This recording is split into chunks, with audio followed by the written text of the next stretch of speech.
3. Cemburu dan pribadi. Negara kita negara hukum, memang. Kita bebas berbicara, memang. Namun, bukan bebas yang liar. Negara hukum adalah negara budi, negara toleran, dan negara tasamuh. Negara yang tidak ada paksaan dalam agama. Siapa yang dipandang melanggar aturan dan undang-undang pidana harus dituntut dibawa ke muka hakim. Pemuda-pemuda Islam di Malang dipandang oleh jaksa melanggar hukum, lalu mereka dihadapkan ke muka pengadilan. Namun mereka bebas. Itu adalah hak jaksa. Kita tidak boleh kecil hati kepada jaksa. Kita tidak boleh marah kepada hakim. Negara kita negara hukum. Kalau adik perempuanmu diganggu orang, lalu orang itu engkau pukul, adalah tandanya bahwa padamu masih ada giroh. Namun, engkau akan dituntut di muka hakim. Mungkin engkau didenda 100 rupiah kalau polisi tidak memproses verbalmu. Dan kalau engkau tidak diperkarakan, tandanya negara itu bukan negara hukum. Budi Islam harus dipegang teguh. Sekarang akan ada pemilihan umum, pemilu tahun 1955, diikuti oleh puluhan partai dengan ideologi yang berbeda-beda. Orang lain jangan disinggung. Keluarkan isi otakmu, itulah akal. Jangan isi perutmu karena itu busuk. Barang benar bukanlah dipompakan ke dalam otak dengan caci maki. Komunisme adalah suatu paham, orang bebas menyatakan pahamnya. Waktu itu PKI belum dilarang. Nasionalisme merupakan suatu paham, orang bebas menyatakan pahamnya. Sosialisme pun suatu paham, orang bebas menyatakan pahamnya. Kafir laknatullah pun suatu paham, orang lain bebas memakai pahamnya. Namun, kalau agamamu dicela, nabimu diejek, dan pemimpin-pemimpinmu dibunuh dan difitnah yang tidak-tidak, hendaklah engkau tegur, itu adalah mungkar. Barang siapa yang melihat yang mungkar, ubahlah dengan tangannya. Tak kuasa dengan tangan, ubahlah dengan lidah. Tak kuasa dengan lidah, ubahlah dengan hati. Tetapi melawan dengan hati adalah selemah-lemah iman. Hadis sahih dari Nabi Shallallahu Alaihi Wasallam. Engkau dibolehkan Nabi menegur dalam hati saja apabila engkau telah ad'aful iman, yaitu imanmu sudah sangat lemah. Bukan saja dibolehkan menegur dengan hati, tetapi siapa yang merasa dirinya ad'aful iman, bahkan tidak turut berjuang pun boleh. Tinggal sajalah di rumah. Dan hati-hati, negara ini negara hukum, jagalah keamanan. Kalau engkau pukul seorang yang mengganggu saudara perempuanmu, engkau akan didenda 100 rupiah. Kalau pendirian ini telah berubah, sekali lagi saya ulang. Takbir kafilah 4 kali, alamat wafatnya. Kocongkan kafannya dan masukkan ke liang lahat. Iman dan Islam akan tetap hidup selama giroh masih ada. Allahu yaghar wal mu'minina yaghar. Allah itu giroh atau cemburu. Dan orang yang mukmin pun ada giroh. Cemburu adalah kesan dari muru'ah yang tinggi. Bagi pemimpin-pemimpin yang mempunyai pribadi tinggi, cemburu adalah perhiasan laksana mahkota terletak di keningnya yang memberi cahaya bagi sejarahnya.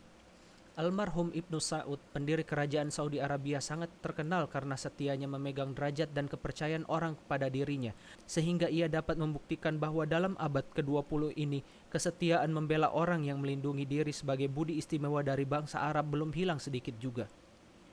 Sudah menjadi adat istiadat internasional bahwa bila ada pelarian-pelarian politik yang minta suaka politik kepada suatu negara, negara itu tidak boleh menyerahkan kepada negeri yang menuntutnya, sebab pelarian politik bukanlah orang jahat, sebagaimana pencuri dan perampok. Akan tetapi, politik terkadang semacam spekulasi yang kadang-kadang menang dan kadang kalah. Ukuran bukan benar dan salah, tetapi menang dan kalah. Kalau menang, terpeganglah kekuasaan dalam tangan, dan kalau kalah, nyawalah tantangannya. Beberapa pemimpin politik di negeri-negeri tetangga melindungi dirinya di kerajaan Ibnu Saud. Menurut undang-undang internasional, orang itu tidak boleh diserahkan. Namun, bagi Ibnu Saud, ada lagi yang lebih tinggi daripada undang-undang internasional, yaitu undang-undang syaraf pribadi, yang hanya bangsa Arab yang lebih mengetahui bagaimana hinanya kalau syaraf pribadi itu terlanggar. Seorang yang melindungkan diri kepadanya mendapatkan jaminan pribadinya sendiri tentang keselamatan orang itu. Namanya akan jatuh di seluruh masyarakat Arab jika jiwa orang yang melindungi diri itu terancam. Oleh sebab itu, telah 2 kali kejadian sengketa yang hebat terjadi dalam 2 buah negara tetangganya, yaitu Irak dalam peristiwa mantan Perdana Menteri Al-Qailini. Bagaimana orang masih ingat, Al-Qailini ini adalah pro-Jerman. Semasa ia menjadi Perdana Menteri Irak, ia telah memaklumkan perang kepada Inggris, padahal bantuan Jerman yang diharapkannya tidak datang. Setelah itu Inggris mengambil sikap menghancur leburkan kekuatan Irak di bawah pimpinannya. Lapangan terbang Habbaniya diduduki. Al-Kailani kalah dan lari entah kemana perginya orang tidak tahu. Pemerintah Irak diganti dengan yang lain. Akhirnya dengan sembunyi-sembunyi ia datang ke Riyadh dan melindungkan dirinya kepada Raja Ibnu Saud. Ia tidak ke Mesir atau ke negara lain, meskipun negeri-negeri itu lebih jauh letaknya. Padahal kerajaan Arabia Saudi berdekatan dengan Irak. Ia melindungkan diri ke Riyadh. Ibnu Saud tidak dapat menolak itu. Menolak adalah suatu kehinaan.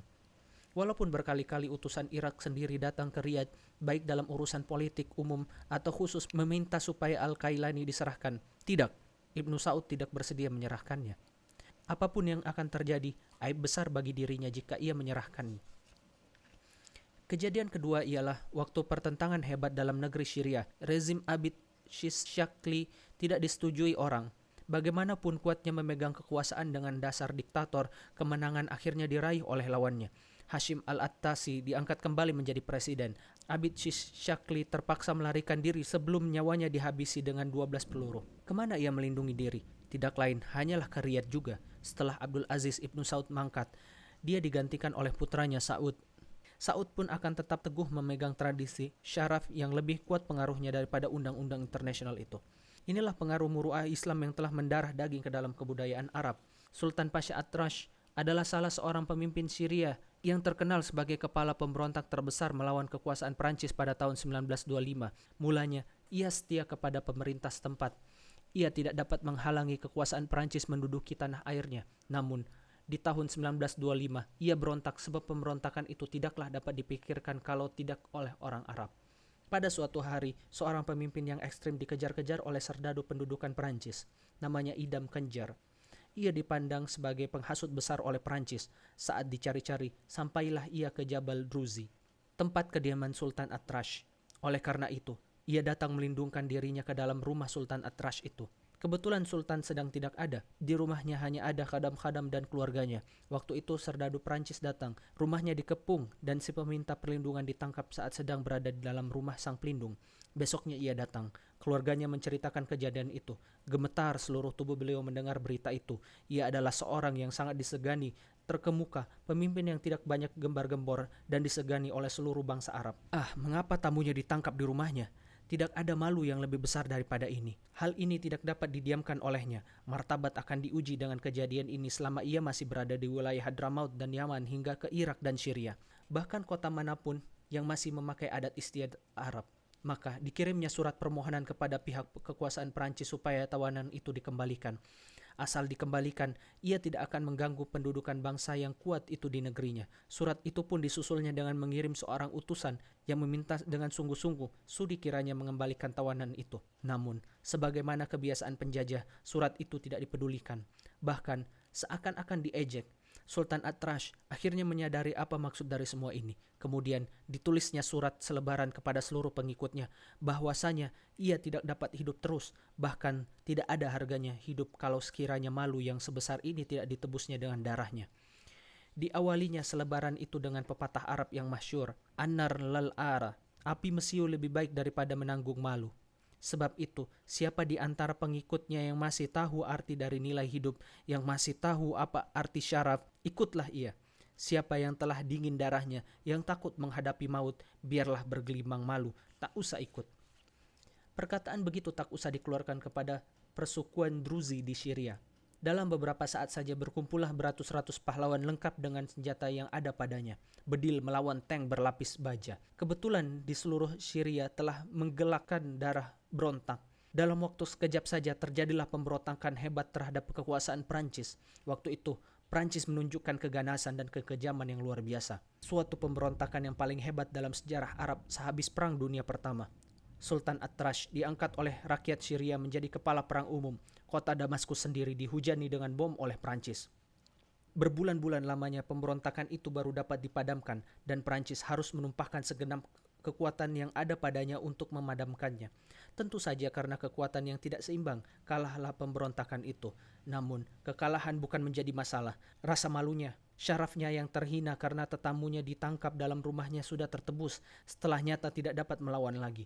Ia pun mengundurkan dirinya ke padang-padang pasir. Teman-temannya pejuang politik terus memperjuangkan kedudukan Syria sampai pada tahun 1936. Tahun itu barulah keluar pengampunan umum dari Perancis, dan baru pada tahun itu pula bersama pemimpin-pemimpin pelarian selain itu muncul kembali di bumi Syria.